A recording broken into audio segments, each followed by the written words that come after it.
En ce premier dimanche de Carême, comme tous les premiers dimanches de Carême, nous lisons l'évangile des tentations du Christ au désert. Et si je n'avais pas la foi, et je dis ça en précisant que je joue dans la catégorie de ceux qui ont une foi plus petite que la graine de moutarde, je dirais qu'aujourd'hui, pour cette méditation, j'ai subi une véritable tentation.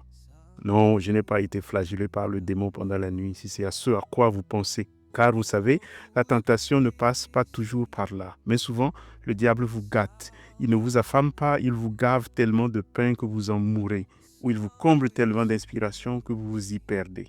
Vous voyez ce que je veux dire? Si vous vous perdez aujourd'hui, ça ne sera pas ma faute. Pour alléger la chose, je commence par vous raconter une histoire.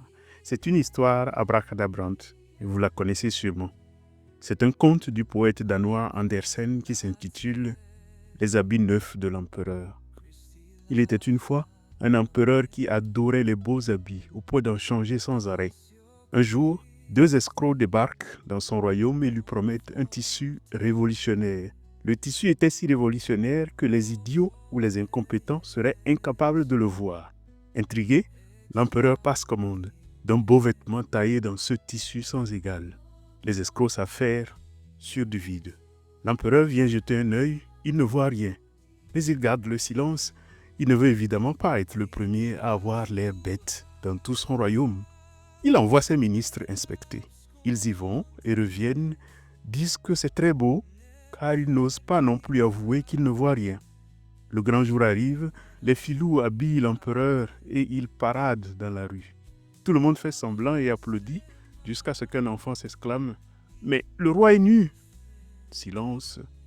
Puis le rire gagne la foule. Rouge de honte, l'empereur serre les dents et continue d'avancer droit comme un roi. Vous ne voyez pas le rapport avec l'évangile de ce dimanche. Bon, lisons-le déjà, on verra après. Luc chapitre 4, versets 1 à 13. En ce temps-là, après son baptême, Jésus, rempli d'Esprit Saint, quitta les bords du Jourdain.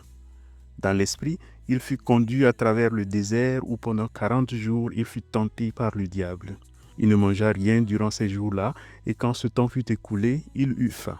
Le diable lui dit alors, « Si tu es fils de Dieu, ordonne à cette pierre de devenir du pain. » Jésus répondit, « Il est écrit, l'homme ne vit pas seulement de pain. » Alors le diable l'emmena plus haut, et il lui montra en un instant tous les royaumes de la terre. Il lui dit, « Je te donnerai tout ce pouvoir et la gloire de ces royaumes, car cela m'a été remis et je le donne à qui je veux.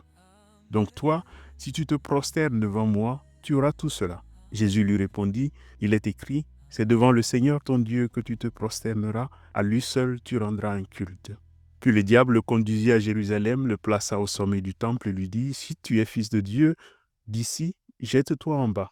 Car il est écrit, il donnera pour toi à ses anges l'ordre de te garder. Et encore, ils te porteront sur leurs mains, de peur que ton pied ne heurte une pierre. » Jésus lui fit cette réponse.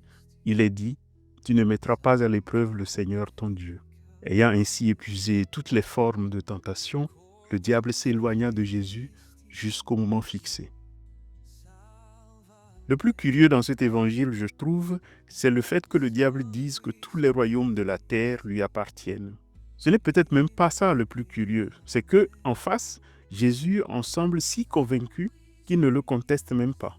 Dans l'évangile de Jean, chapitre 12, verset 31, il lui a même décerné le titre de prince du monde et il faut avouer que c'est le plus intrigant de tous les diplômes du diable. N'est-ce pas Dieu le roi de la terre? Comment se fait-il que le diable en soit le prince, se proclame lui-même possesseur des royaumes sans que le Christ lui conteste cela? C'est une question qui a intrigué des générations de chrétiens, qui a fait négliger la politique à nombre d'entre eux et qui continue d'intriguer. De ce que j'en ai lu ici et là, voilà ce qu'il me semble permis de dire. D'abord, dans le soin qu'ils mettent à décrire les tentations du Christ, les évangiles font des clins d'œil à peine discrets à l'Ancien Testament. On voit assez facilement le lien entre les 40 jours du Christ au désert et l'errance de 40 ans du peuple d'Israël dans le désert. Mais je n'hésite pas, si l'on voit en Jésus, comme le fait saint Paul, le nouvel Adam, je n'hésite pas à voir alors, au commencement de la nouvelle création, une mise à l'épreuve aussi décisive que celle qu'affrontèrent Adam et Ève dans le jardin d'Éden. Certes, ici il n'y a que l'homme et le serpent. La femme est absente. Ève, figure du peuple épouse de Yahvé, figure de l'Église épouse du Christ, est absente. Mais tout le combat se déroule à cause d'elle, en faveur d'elle. Et dans l'idée de royaume et de royauté qui est évoquée, c'est sa descendance qui est discrètement signalée. Mais je reviendrai sur le sens de cette absence. Pour l'instant, ce que la scène de la tentation nous donne d'observer, c'est le nouvel Adam seul, démuni, affaibli par 40 jours de jeûne, en face d'un serpent en position de force, sûr de lui-même, qui fait figure ici de personnage principal, celui qui mène la danse, qui prend le Christ par la main, lui dit et lui dicte ce qu'il doit faire, l'emmène ici et là. Tout est donc en place pour que le nouvel Adam morde avidement dans la pomme, de nouveau. Mais n'allons pas trop vite en besogne. L'affaire ici ne se réduit pas à une affaire personnelle, à une tentation personnelle. On mange le fruit, on est chassé du jardin, on pleure, on va au confessionnal et on recommence. C'est une affaire hautement plus cosmique. Si le Christ succombe à la tentation, c'est le royaume nouveau qu'il prétend venu inaugurer qui part à volo. L'objectif du diable, c'est donc de torpiller ce projet. Et le plus intéressant, c'est qu'il ne le fait pas ici en s'y opposant radicalement, mais en proposant son aide. Et c'est là le sens de ce que je disais au début en riant, c'est que cette image du diable que nous avons comme celui qui nous veut du mal n'est pas de bout en bout évangélique. Parfois c'est tout le contraire, il ne veut que nous aider. Et ici, il propose généreusement son aide. Viens Jésus, tu veux inaugurer un royaume, n'est-ce pas? Comment moi qui suis le prince du monde, je pourrais rester là à te regarder sans t'apporter mon aide? Viens, je vais te montrer comment on fabrique un royaume. Viens. Mais alors dis-moi, grand serpent, comment fabrique-t-on un royaume? La première mesure, mon cher Jésus, si tu veux fabriquer un royaume, si tu veux rassembler les hommes et les diriger et les tenir en respect, c'est de promettre du pain, toujours du pain et abondamment. De faire croire que tu peux changer les pierres en pain, que tu peux inverser la courbe du chômage en 3 secondes. C'est cela que raconte la première tentation. Il ne s'agit pas d'abord du fait que le Christ a faim. Quelqu'un qui a jeûné 40 jours, ce n'est pas le 41e ou le 42e jour qui va le tuer. Certes, le Christ a faim, mais pareillement, quelqu'un qui a jeûné ne serait-ce que 3 jours de suite, ce n'est pas avec du pain qu'il faut lui proposer de couper son jeûne. Il pourrait en mourir. Il faut commencer par un thé chaud, une soupe légère et je ne sais pas quoi d'autre de léger. La tentation du pain va donc au-delà de la faim immédiate du Christ. C'est à travers lui de la faim de l'humanité entière qu'il est question. Cette faim qui pousse l'humanité à courir derrière ceux qui promettent de changer les pierres en pain comme par miracle. Ceux qui, pour conquérir le pouvoir, promettent de changer les pierres en pain, d'inverser la courbe du chômage, d'augmenter le pouvoir d'achat, de garnir comme par miracle le fameux panier de la ménagère, comme jadis les Romains, qui à l'époque du Christ ne demandaient rien d'autre que du pain et du spectacle. Panem et circenses, j'en avale ma langue. Devant celui qui lui donnera le pain, disait Dostoïevski, l'homme s'inclinera parce qu'il n'y a rien de plus indiscutable que le pain. Un jour, plus tard, le Christ a failli succomber à cette tentation. C'était dans le désert de nouveau, dans l'évangile de Jean au chapitre 6. 5000 hommes et il leur multiplie le pain. Il applique pour ainsi dire la leçon du diable. Et eux, une fois nourris, que font-ils le lendemain? Ils veulent celui-là comme roi. Jésus savait qu'ils allaient venir l'enlever pour faire de lui leur roi. Alors de nouveau, il se retira dans la montagne, lui seul. Si tu multiplies les pains, les hommes feront de toi leur roi. L'arithmétique est simple et Jésus n'échappe à la tentation qu'en prenant la clé des champs. Vient la deuxième tactique pour consolider le royaume, offrir du spectacle, et beaucoup de spectacles. Car au fond, mon cher Jésus, une fois que tu leur auras rempli le ventre, la prochaine chose à faire, c'est de les amuser. Si tu les amuses bien, tu pourras faire ce que tu veux à côté, ils te laisseront tranquille.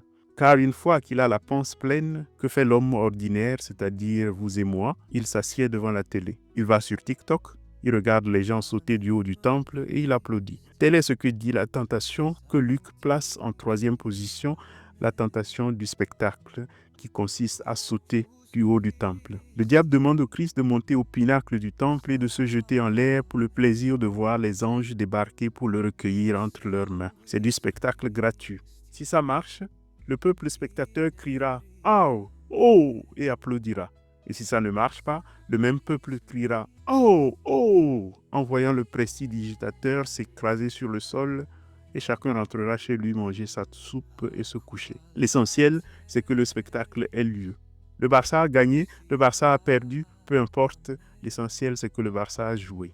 Bon, là, je sais que je suis en train de me fâcher avec les fans du Barça, mais comme je suis fan du Barça moi-même, on s'arrangera entre nous. Mais voilà l'essence du spectacle. Au moins, ça occupe. Idéologie qui nous emballe sans qu'on y comprenne grand-chose, les gens qui se battent sur les réseaux sociaux pour des questions que nul ne maîtrise, avec des arguments qui n'intéressent personne ou des solutions qui ne verront jamais le jour, ou encore ces petits scandales médiatiques entretenus à souhait pour détourner l'attention des coulisses du pouvoir. Tout pouvoir humain repose sur un pacte tacite, nourrir pour étourdir, étourdir pour régner. Et ça semble tellement bien marcher que même dans les pays où on semble mourir de faim, le spectacle suffit parfois à rassasier. N'allez pas me dire que ça n'a pas un goût un peu diabolique. Ça aussi, Jésus le refuse. Il le refusera constamment. Il guérira des malades, mais souvent, il interdira qu'on en parle. Il entrera à Jérusalem sous les acclamations, mais choisira la mort infâme d'un esclave. La croix est l'ultime démystification. Il y offre un spectacle si laid et si hideux que personne n'a envie ni d'emmener un copain, ni que ça recommence. À mon avis, il ne s'agit donc pas seulement de trois tentations différentes. On peut les considérer aussi comme une seule et même tentation sous trois formes. Et vue sous cet angle, la tentation principale, celle qui englobe et qui récapitule les trois tentations, c'est chez Luc, celle qui est au milieu, au centre. Le « prosterne-toi et je te donnerai tous les royaumes ». Vous aurez d'ailleurs remarqué que c'est la plus osée des trois tentations, celle où le démon, dans sa grande humilité, invite Jésus à pieusement se prosterner devant lui. Rien que ça. Devant cette tentation-là, les deux autres sont des amuse-gueules ou mieux des préparatifs. Au cœur de cette tentation, c'est donc deux royaumes qui s'affrontent, celui du prince de ce monde et ses recettes, et celui du jeune Nazaréen venu également inaugurer un royaume qui s'appellera le royaume des cieux. Et ce que Jésus réussit à faire dans ce face-à-face dans l'évangile d'aujourd'hui, c'est comme l'enfant dans le conte d'Andersen avec lequel nous avons commencé, c'est de mettre à nu le prince de ce monde. Car c'est sûr que c'est cela que veut Jésus, gagner tous les royaumes, gagner tous les cœurs. C'est pour cela qu'il est venu dans le monde, pour y faire descendre le règne de Dieu comme il nous l'enseigne dans le Notre Père. Que ton règne vienne. Voilà que le diable propose son aide, offre un raccourci. Il va lui alléger la tâche, lui épargner les 3 ans de labeur, d'incompréhension, de souffrance qui vont suivre, et Jésus refuse. Il refuse d'obtenir en 3 secondes ce qu'il mettra des années et les 2 millénaires après sa mort à peiner à obtenir. Là est le cœur de la tentation. Ce que le serpent propose à Jésus en réalité, c'est d'utiliser pour le royaume de Dieu les mêmes recettes qu'il inspire au royaume dont il est le prince. Luc montre d'ailleurs dans le verset final que le diable n'est pas au bout de ses stratégies. Aujourd'hui, il a essayé d'amadouer, de cajoler et le Christ a refusé. À la dernière heure, il reviendra avec le plus terrible des moyens pour créer, consolider et diriger les royaumes terrestres, à savoir la violence, celle qui est à l'œuvre dans les guerres entre peuples, les massacres pour dégager un peuple afin de s'installer sur sa terre, la colonisation sous couvert de bonnes intentions, les guerres entretenues sans fin pour piller les ressources d'un peuple afin d'en nourrir un autre, et qui s'accompagnent du viol des femmes comme armes de guerre, de l'enrôlement d'enfants soldats souvent drogués pour être transformés en monstres.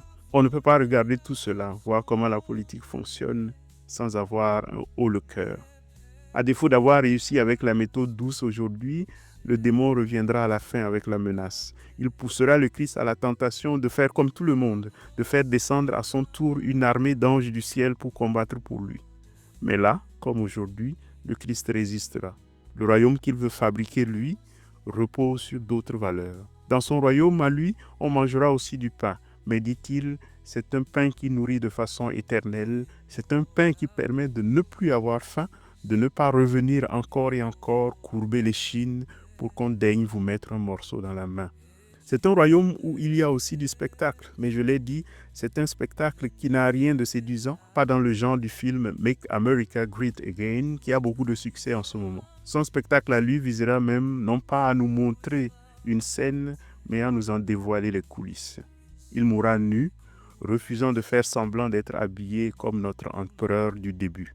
Il nous offre une liberté radicale pour que nous ne nous laissions ni acheter par du pain, ni étouffer par du spectacle. Le piège que tend le diable aujourd'hui à Jésus et tout au long de son ministère n'est donc pas dans les actes proposés, mais dans leur finalité.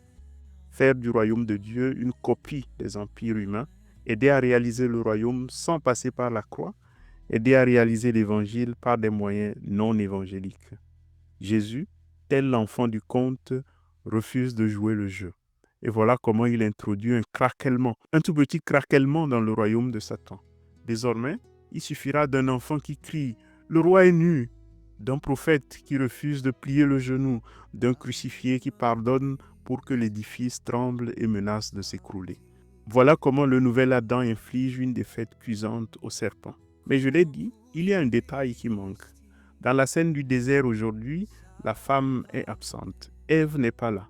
Il ne faut pas en conclure que c'est pour cela que le nouvel Adam réussit à résister à la tentation. Non, c'est que l'Église, la nouvelle Ève, qui sera elle aussi tirée du côté ouvert du nouvel Adam endormi, n'est pas encore née. Elle naîtra à la croix. Elle naîtra quand le combat aura déjà été gagné. Nous donc, fils et filles de l'Église, ne sommes pas entraînés dans le combat initial, dans le combat primordial. Nous n'avons pas participé à la tentation au désert. Nous sommes nés après le combat. Nous sommes nés de la victoire sur le serpent. Nous sommes rachetés d'abord et invités ensuite à entrer dans la fête. Là, j'avais envie de crier « Alléluia », mais nous sommes en carême. Zut. Comme l'enfant prodigue et son frère, aucun des deux enfants n'est invité à participer à l'effort de production de la richesse. Ni l'aîné, qui se plaint de ne pas être valorisé pour son combat, mais personne ne lui a jamais demandé ça, encore moins le cadet, à qui personne ne réclame de rembourser ce qu'il a gaspillé. À tous les deux, le message est clair, la rédemption a eu lieu. Entrez d'abord dans la fête, le reste, on verra plus tard. Mais le « on verra plus tard » pose aussi une question décisive à l'Église de tous les temps. Au commencement, dans le livre de la Genèse, c'était l'homme qui était absent et qui se vit offrir le délicieux fruit par sa femme.